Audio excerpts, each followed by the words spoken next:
Hello guys नै दिदोम ब्लगा फैलायबाय। जों दा बाइकजों थांनो नागिरदों गुवाहाटियाव। बाइकजोंनो राइड खालामलांसै।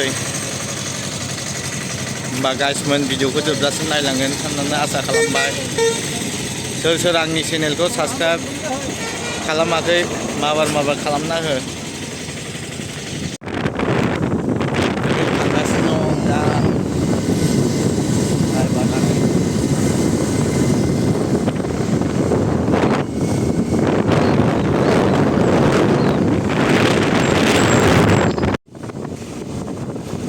भिडिअ'आ खालि लामानि भिउसल' जागोन, दस्राखौ नुनाय नङा, खालि लामानिल'।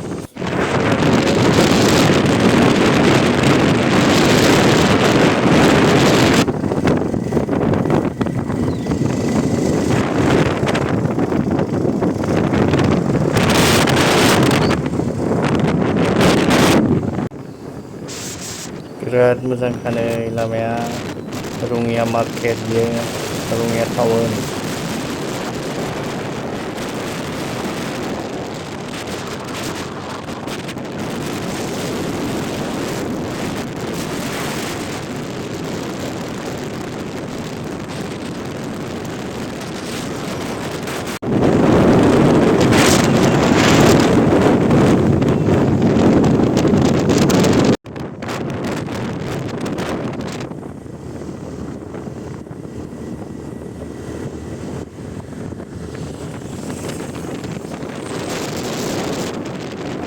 गुवाहाटि मोनहां जानोसै नै, 43 किल'मिटारल'सै।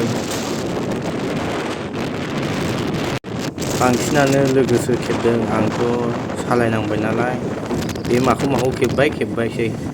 नायलांदोल' गाइसमोन। मोजां मोनदोंबा कमेन्ट खालामदो। बिराद मोजां नै सारि सारि बिफां लाइफां। दा बिराद मोजां ना खिलिबाय बिलाइफ्रा, सोमखोर समायना नुयो लामाफोरखौबो।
फैयै फैयैनो ब्रह्मपुत्र दालां मोनफैबाय।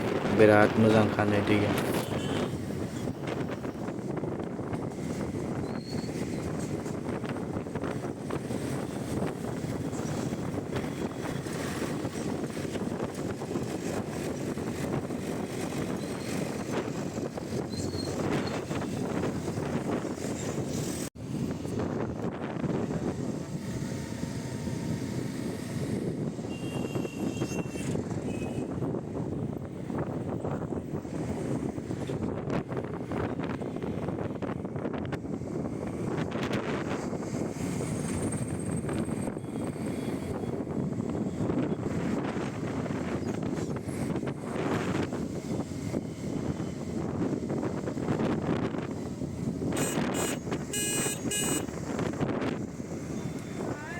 फाइनालि नै दा सफैथारबाय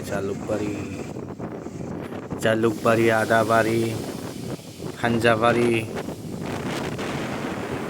गासिनिबो गारि बास स्टेन्ड।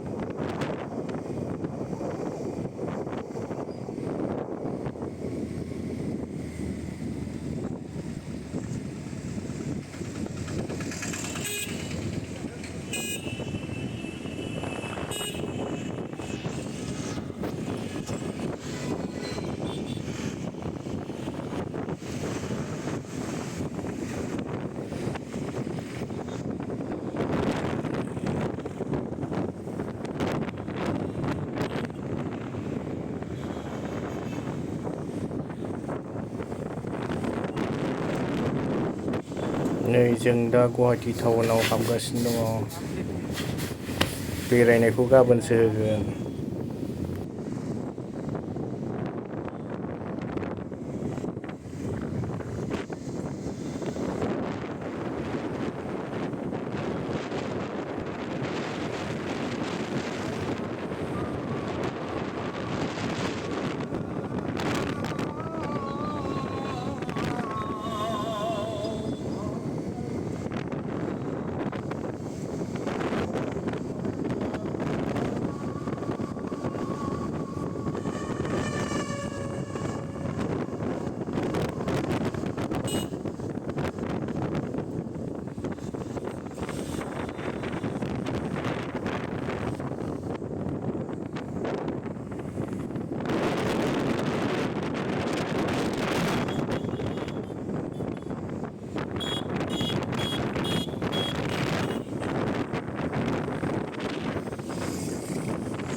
बिराद मोजां नायो भिउसा।